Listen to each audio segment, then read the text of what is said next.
মুখটা ধোয়ার পর মুখটা কিছুটা এইরকম লাগছে। ভীষণই ভালো একটা ডিট্যান ক্রিম, হোমমেড মানে ঘরোয়া প্রোডাক্ট, খুবই ভালো।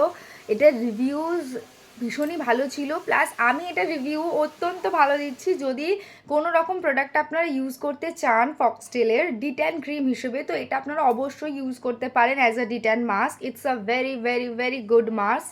আর এটা যদি আপনারা প্যাচ টেস্ট করতে চান, তো আমি যেটা নিয়েছি 12 গ্রামে 236 যেটার প্রাইস, আপনারা সেইটা অবশ্য করেই দেখতে পারেন।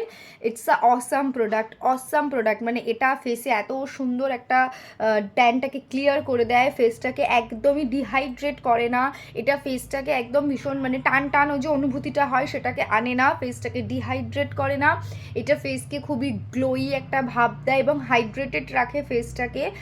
ফেসের যে আফটার এফেক্টটা সেটা খুবই ভালো, আর আফটার যে ফিলটা মাস্কটা লাগানোর পর সেটাও ভীষণই ভালো। তো এটা একটা ভীষণ ভীষণ ভীষণই গুড কোয়ালিটির product, you can use it.